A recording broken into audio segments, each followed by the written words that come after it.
Provinsi Nusa Tenggara Barat terdiri atas dua pulau besar yaitu Pulau Lombok dan Pulau Sumbawa serta ratusan pulau-pulau kecil.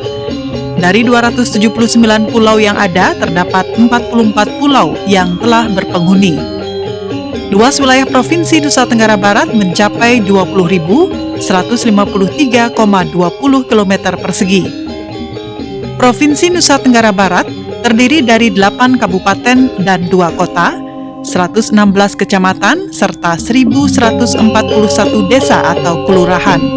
Kabupaten dan kota itu antara lain Lombok Barat, Lombok Tengah, Lombok Timur, Sumbawa, Dompu, Bima, Sumbawa Barat, Lombok Utara, Kota Mataram, Kota Bima. Pusat pemerintahan Provinsi Nusa Tenggara Barat berada di Kota Mataram.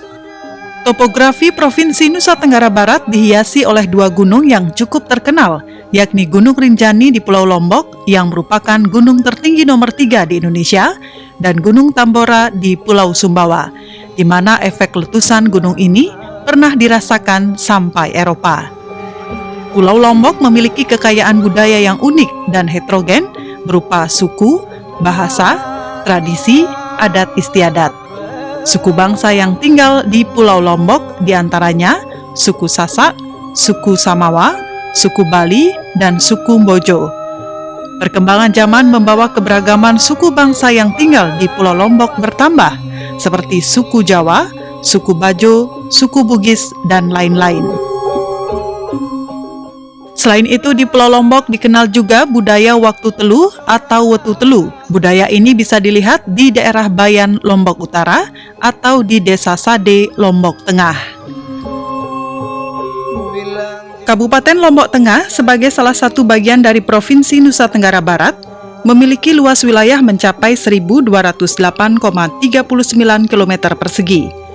Dari segi letak geografis, Kabupaten Lombok Tengah diapit oleh dua kabupaten lain, yakni Kabupaten Lombok Barat di sebelah barat dan utara, serta Kabupaten Lombok Timur di sebelah timur dan utara, sedangkan di bagian selatan berbatasan langsung dengan Samudra Indonesia.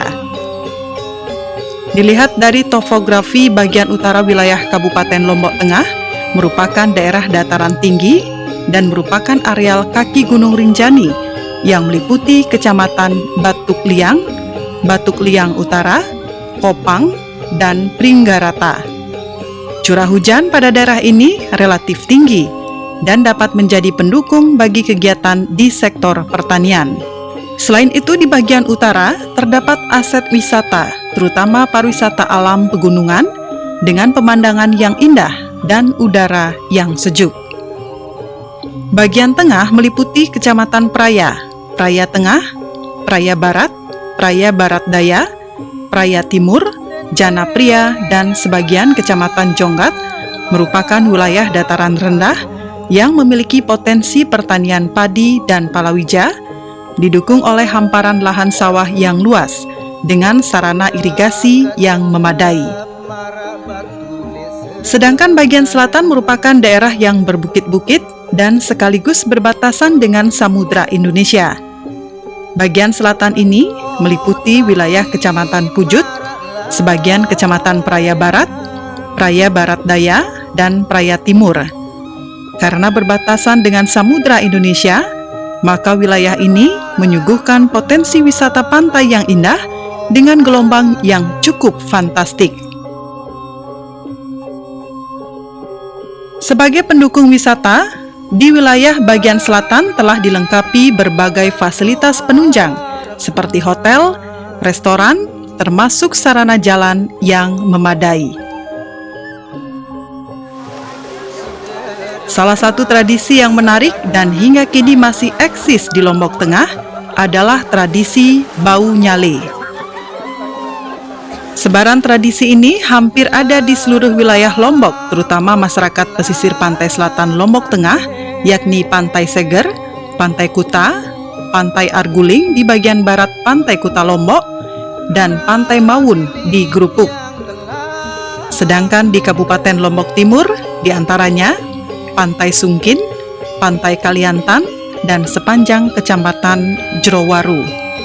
Dari sekian lokasi bau nyale, lokasi Pantai Seger yang masuk dalam wilayah Desa Kuta, Kecamatan Pujut, Kabupaten Lombok Tengah, merupakan pusat lokasi bau nyale yang biasanya diikuti oleh ribuan masyarakat.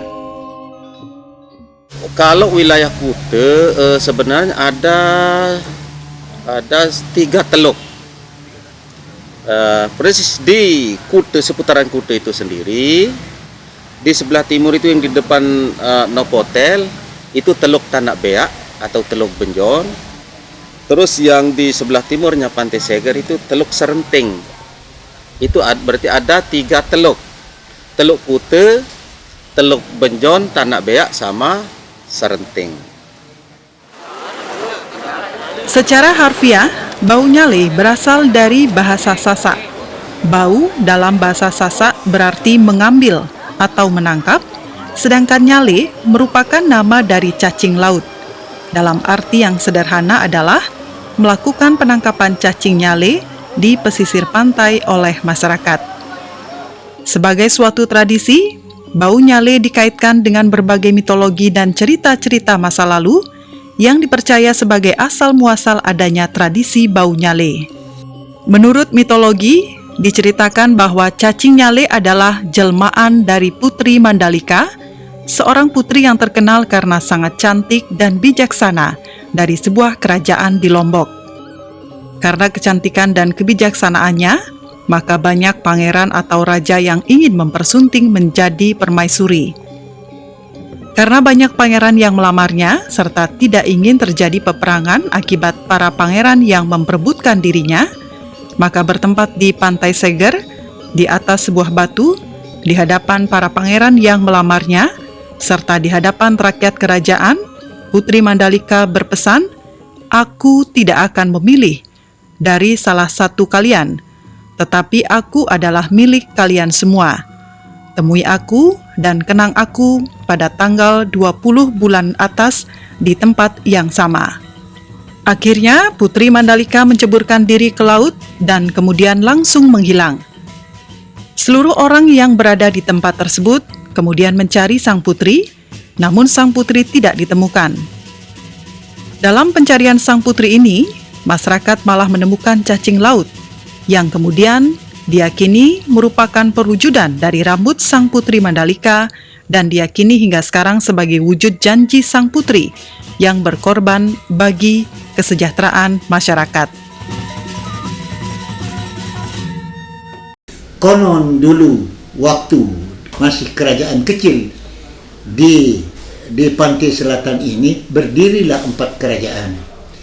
Arya Bumbang, Arya Johor, Arya Rambitan dengan Arya Raja Seger.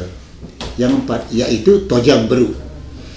Nah, yang keempat raja bersaudara ini satu yang melahirkan anak perempuan sehingga diberi jadi gadis, diberi namanya Mandalika, Tojang Beru. Anak dari Tojang Beru namanya Mandalika. Nah, yang lain itu cuma anaknya laki-laki semua. Nah, semua ini para Arya raja, jadi raja semua, tapi raja-raja dulu waktu raja kecil. Nah, tersohor kecantikannya si Putri Mandalika ini sampai keluar daerah tersohor, sampai kerajaan kecil yang ada di Sumbawa, di Lonyok itu, Sumbawa itu juga datang kemari untuk melamar.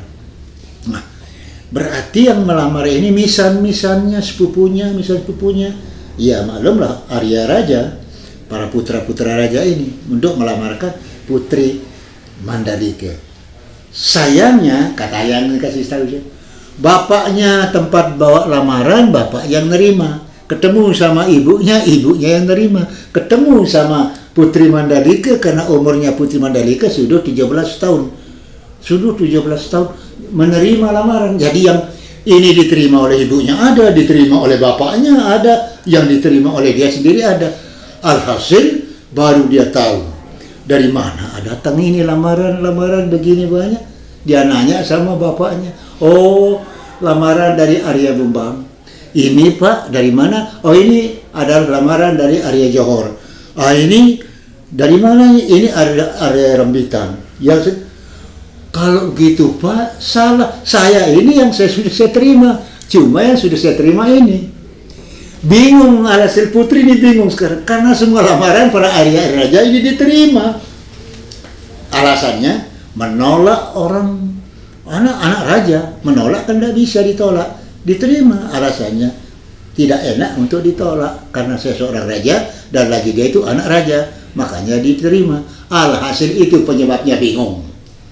Putri bingung, Putri Mandalika. Hingga saat ini, catatan mengenai pelaksanaan prosesi Bau Nyale untuk pertama kalinya belum ditemukan. Namun demikian, berbalut dengan mitologi yang diyakini oleh masyarakat, maka tradisi Bau Nyale tetap dan terus dilaksanakan oleh masyarakat dengan riuh. Bahwa Putri Mandalika ini putri yang sangat bijaksana, sangat cantik jelita. Dan seperti yang saya sampaikan, di era kekinian, Putri Mandalika memberikan contoh kepada kita semua, kepada para pemimpin kita. Bagaimana seorang pemimpin yang rela berkorban untuk kepentingan orang banyak. Ini yang langka sekarang ini kan.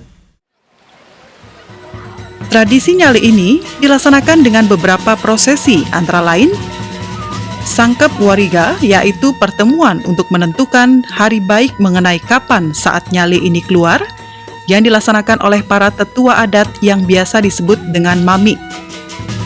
Beberapa tanda alam juga dipakai dalam penentuan bau nyale ini, antara lain musim tanam tiba, tumbuhnya rebong atau tunas bambu, dan timbulnya bintang tenggala, yakni bintang yang berada pada arah barat daya dan timbul sebelum bintang lainnya timbul. Bintang ini bisa dilihat dengan mata telanjang dan akan terlihat di lintang utara garis khatulistiwa. Sangkep Wariga ini adalah sangkep atau rapat dalam rangka menentukan tanggal 20 bulan 10 kalender Sasak. Karena kalender Sasak ya, yang mengacu pada bintang Rowot berbeda dengan kalender Masehi ya. Itulah yang dirapatkan ya, untuk menentukan tanggal 20 bulan 10 itu jatuh pada hari apa ya, biasanya antara Februari dan awal Maret. Dan untuk menentukan tanggal 20 ini ya, itu dengan menggunakan berbagai macam ilmu. Ada ilmu perbintangan, ilmu kelautan ya, atau ilmu marina, kemudian ada ilmu angin maruto, dan juga dengan menggunakan tanda-tanda alam ya. Tanda-tanda alam itu antara lain ya, terdengarnya tengkerek, itu semacam belalang kecil yang bunyinya terdengar sangat nyaring ya. Kemudian tumbuhnya tanaman perdu, berkembangnya tanaman perdu yang dinamakan dengan kentalun. Dia kalau sudah kentalun itu sudah berbunga, itu tanda-tandanya mau bau nyale. Kemudian tengkung atau jamur itu sudah tumbuh ya, sekarang udah banyak jamur ya. Kemudian terlihatnya bintang tenggale, semacam ada bintang Sasak khusus ya, bintang tenggale apa nama bintang kalau bahasa Indonesia. Dan masih banyak lagi tanda-tanda alam. Kemudian diikuti juga dengan gejala ada terdengar bunyi gemuruh ya, malam hari dan siang hari. Kemudian hujan ya, hujan angin selama 7 hari 7 malam. Itu biasanya diikuti dengan petir yang sambar menyambar gitu. Itulah tanda-tanda alamnya. Bau Nyale 2015 itu bulan Jumadil Awal tanggal 20 hari Rebu. Itu hari Bau Nyale tahun dulu 2015. Kemudian tahun 2016 Rowot Ngandang tanggal 5 Sa'ban. Itu dihitung bisa dihitung bulan 1 bulan Sa'. Nah, jadi seperti baru perhitungan baru bulan Sa'ban sampai Jumadil Awal jatuhnya bulan 10. Nah, jadi kita cari tanggal 20-nya sekarang. Tanggal 20 jatuh pada hari Ahad, bertepatan dengan tanggal 28 Februari 2016. Nah, itu anaknya kan. Nah, jadi Bau Nyali pada tahun 2016 adalah pada hari Ahad tanggal 20 Jumadil Awal bertepatan dengan tanggal 28 Februari 2016. Nah, terus sekarang 2017 ini Ruwut Ngandang tanggal 15. Nah, gitu. Ruwut Ngandang tanggal 15. Nah, jadi dihitung tanggal 15 Saban, dihitung bulan 1, bulan Nesak ini sekarang Saban ini. Nah, dihitung bulan Nesak. Bau Nyali awal pada bulan Jumadil Awal sekarang ini. Jadi menurut perhitungan Dewe berserta teman-teman yang lain bahwa tanggal 20 itu akan jatuh pada besok hari Kamis. Jadi pada hari Kamis besok tanggal 20 Jumadil Awal. Sekarang tanggal 19 hari Rabu ini tanggal 19 Jumadil Awal adalah hari bawaan katanya. Kita mulai cari sekarang tanggal ini. Nanti kalau malam Rabu itu tanggal 20. Nah, sehingga kita mencari 2 kali. Sekarang mencari pertama, nah, sudah ada tadi malam, tetapi sedikit. Besok hari hanya gitu. Besok hari hanya. Jadi hari Rabu ini tanggal 19, terus hari Kamis tanggal 20 Jumadil Awal. Tahap selanjutnya adalah mepausan. Dalam prosesi mepausan ini, para mami membaca lontar dengan menembangkan beberapa pupuh atau nyanyian tradisional dengan urutan tembang, antara lain pupuh Semarandana, pupuh Sinom, pupuh Mas Kumambang, dan pupuh Ginade. Prosesi ini biasanya dilaksanakan di bangunan tradisional dengan 4 tiang yang disebut dengan Bale Sakepat.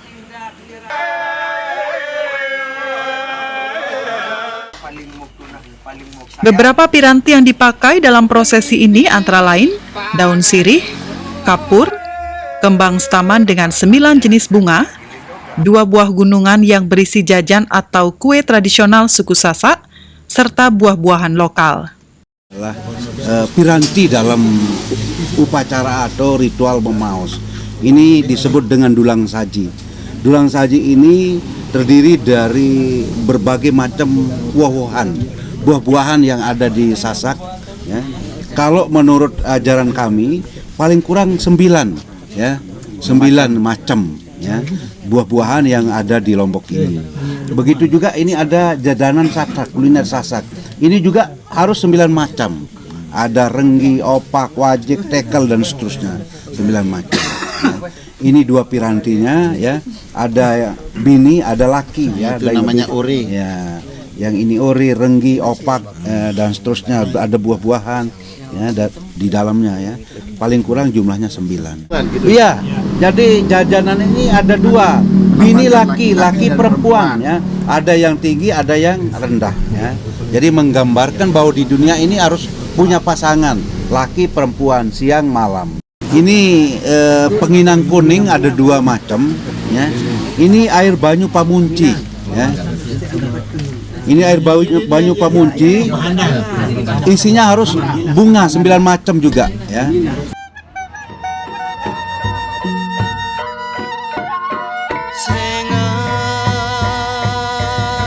Sehari sebelum hari pelaksanaan, masyarakat telah mulai memadati pesisir pantai dan sebagian dari mereka menginap menunggu datangnya pagi.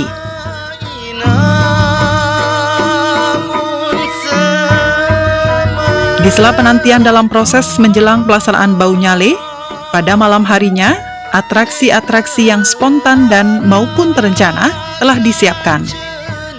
Atraksi spontan pada menjelang diselenggarakannya tradisi Bau Nyale datang dari lapisan masyarakat yang sering menyuguhkan tarian-tarian. Ada juga yang berpadu pantun atau sering disebut betanda. Nah, jadi sambung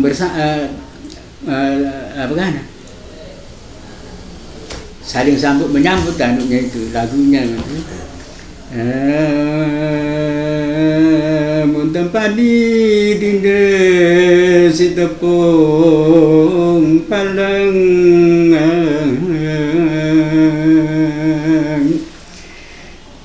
geluang jari rokok.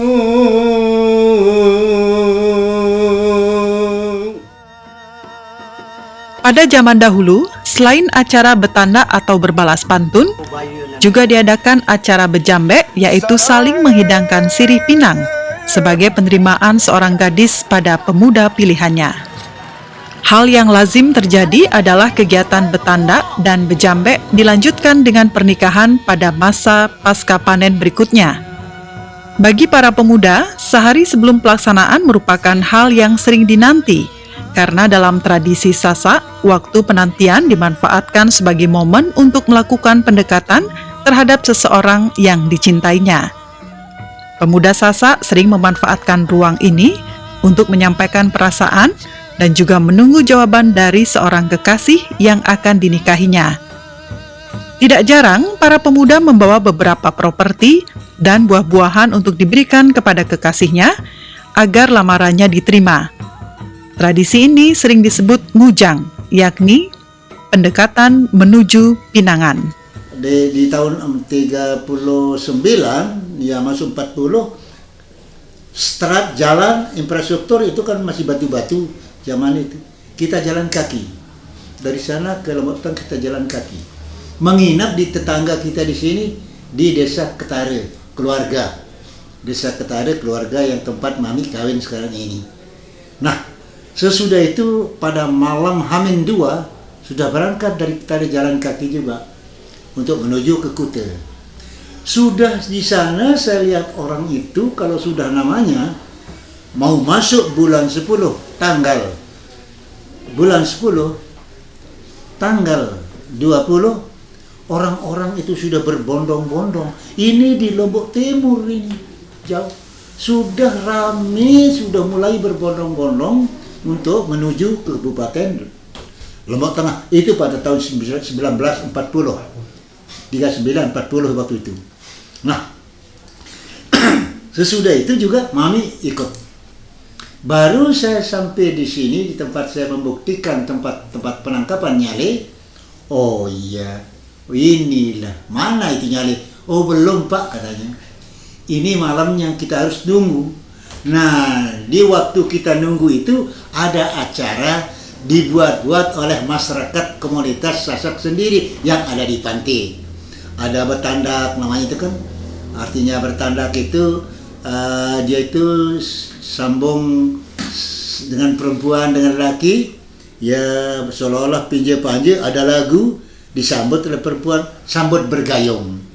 Nah itu barangkali yang namanya. Nah mengenai soal pemuda dan ini para si gadis bertandak itu, dan lagi dia bawa tebu, dia bawa ini sirih, dia bawa pinang, ada dibawa macam buah-buahan.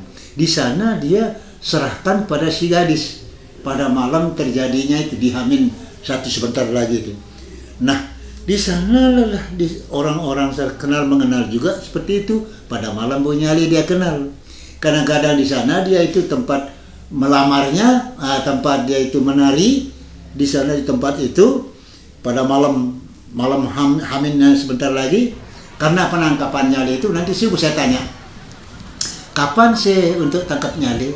Oh nanti subuh, harus subuh sebelum kelihatan bulu lengannya dilihat, ini tidak boleh turun di laut. Oh begitu, ya jadi kita ikut nunggu sambil kita lihat orang ramai-ramai yang bertandak seperti saya maksud saya tadi itu. Nah terus yang lain dari itu tidak ada saya lihat kegiatan lain, cuma itu bertandak. Nah sesudah itu subuh pada tanggal 20-nya itu baru orang turun. Pada malam yang telah ditentukan, beberapa jam sebelum prosesi bau nyale dilaksanakan, beberapa tetua adat kembali berkumpul dengan posisi melingkar, dan di tengah-tengahnya terdapat jajanan serta buah-buahan yang berbentuk gunungan. Prosesi ini disebut Nede Rahayu Ayuning Jagat, yakni prosesi terakhir, tetua adat melakukan doa sebelum masyarakat turun ke laut. Di saat waktu dini hari, ketika rambut tangan telah terlihat oleh mata telanjang, di saat itulah ribuan masyarakat tumpah ruah berbondong-bondong turun ke laut untuk menangkap nyale. Dengan berbekal lampu senter, jaring kecil, dan ember, masyarakat berebut menangkap nyale. Sesekali, riuh teriakan masyarakat yang diikuti oleh seluruh masyarakat menambah kegembiraan.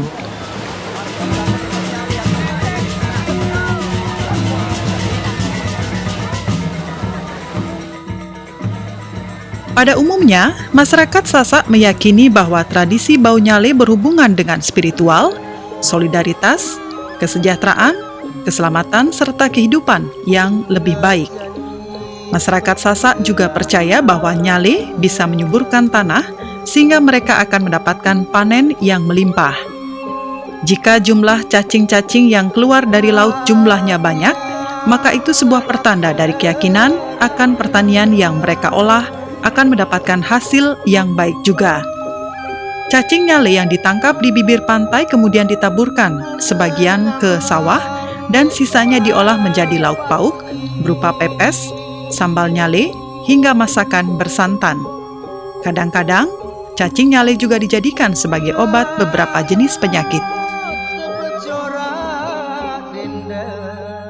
Ternyata cacing nyale ini ya, oleh orang Sasak itu dijadikan semacam tambe atau obat. Ada yang menjadikan sebagai tambe atau obat, ada yang mengkonsumsi sebagai makanan ya. Inilah yang dianggap ya sebagai jelmaan dari Putri Mandalika ya. Sehingga setiap waktu ya, tanggal 20 bulan 10 seluruh masyarakat Gumi Sasak Lombok ya, laki perempuan akan datang di sana, bukan hanya untuk mendapatkan cacing nyale, tetapi itu adalah untuk menyambut ya kedatangan Putri Mandalika ya. Putri Mandalika ini oleh masyarakat Sasak Lombok dianggap sebagai figur sentral, tokoh ya yang memiliki budi pekerti yang sangat luhur.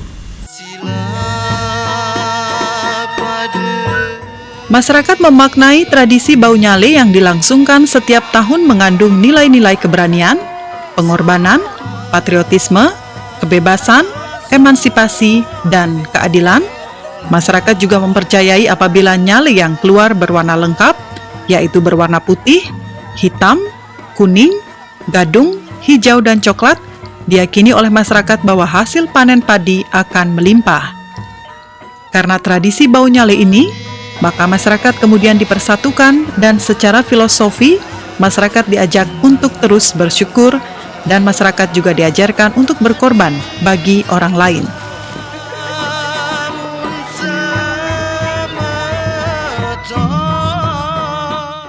Secara ekonomi, dengan adanya tradisi bau nyale, maka terjadi transaksi perdagangan sehingga terjadi perputaran ekonomi bagi masyarakat. Secara sosial, tradisi bau nyale adalah satu bentuk silaturahmi warga masyarakat secara tidak langsung antara masyarakat yang satu dengan masyarakat yang lain, tidak mengenal satu sama lain, namun bertatap muka dan bisa saling mengenal satu sama lain sewaktu prosesi bau nyale dilaksanakan. Selain itu, pemaknaan lain terkait dengan tradisi bau nyale ini adalah nilai pengorbanan guna kesejahteraan masyarakat.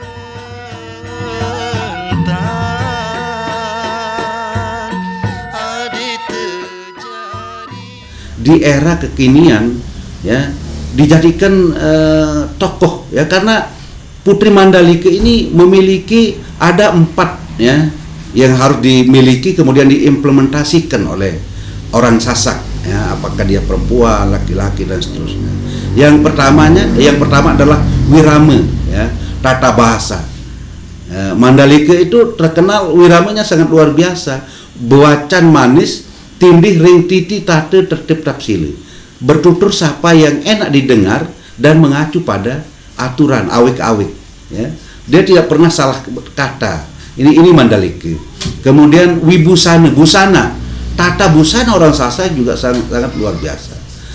Bagaimana ketika berbusana di rumah, sedang bekerja, sedang melaksanakan ritual adat, sedang melaksanakan upacara adat, beda-beda ya. Termasuk misalnya salah satu contoh, memasang kris pun itu beda-beda. Kalau seperti ini namanya multi di depan ya. Kalau saya pasang di sebelah sini itu namanya nyele. Kalau di belakang namanya nyengkur ya, banyak sekali ya. Itulah yang terus dilakukan oleh Putri Mandalika. Semua aturan etika itu selalu ditampilkan dalam kesehariannya. Kemudian yang ketiga itu wirase. Wirase ini ilmu penghayatan, ilmu rai kalau orang Sasak bilang ya. Jadi beliau itu sangat menghormati orang tua, sangat menghormati sesama umurnya, sangat menghormati anak-anak ya. Kemudian yang ketiga wiragenya, performannya juga ya, tidak pernah dia lepas dari aturan yang ada sesuai dengan ajaran Sasak Lombok ya. Sehingga kalau yang 4 ini ya sudah bisa kita pahami, sudah bisa kita implementasikan, menurut orang Sasak itu akan terlihat chemistry ya, karisma dari orang yang benar-benar bisa mengimplementasikan yang 4 ini. Widagde ngawibawa, satria mandreguna, dari pengamalan yang 4 ini ya. Ini yang harus kita ketahui, yang harus kita lestarikan ya, yang harus dipahami oleh generasi muda ya. Nah, ini menurut saya. Dalam perkembangan sekarang ini, menjelang pelaksanaan tradisi Bau Nyale, pemerintah Provinsi Nusa Tenggara Barat dan pemerintah Kabupaten Lombok Tengah telah memanfaatkan secara bijak momentum tersebut untuk membangkitkan dan mempromosikan kepariwisataan di Nusa Tenggara Barat. Partisipasi pemerintah dalam kegiatan tersebut dapat dilihat dalam upayanya merevitalisasi budaya maupun melakukan kolaborasi menumbuh kembangkan tradisi adat untuk atraksi budaya dalam paket kepariwisataan.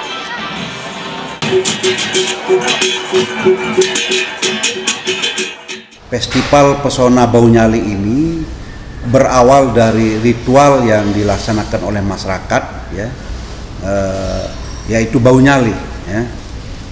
Namun demikian oleh pemerintah Kabupaten Lombok Tengah dijadikan salah satu kalender event ya, yang sekarang sudah menjadi core event Bau Nyale ya. Kalau dalam budaya Sasak itu begawe siwak jelu siwak malam, 9 hari 9 malam pada zaman dahulunya. Tetapi sekarang justru ditambah ya dengan kegiatan-kegiatan praacara, sehingga di Dinas Kebudayaan dan Pariwisata oleh Pemda Kabupaten Lombok Tengah juga ada pagu dana khusus untuk pelaksanaan Bau Nyale. Ya, begitu juga dana dari provinsi, bahkan tahun ini kita juga mendapat dukungan dari Kementerian Pariwisata Republik Indonesia, dan juga ada dana-dana dari sponsor yang sifatnya tidak mengikat.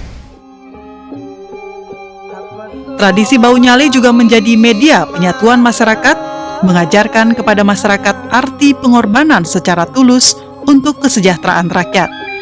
Tradisi Bau Nyale juga mengajarkan ketepatan janji untuk bertemu, karena sang putri tidak pernah ingkar untuk datang di setiap tanggal 20 bulan 10.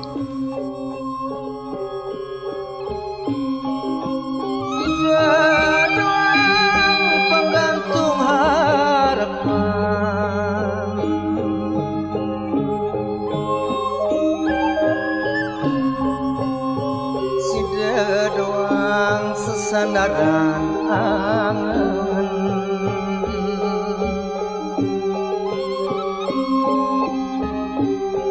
sida doang petegelan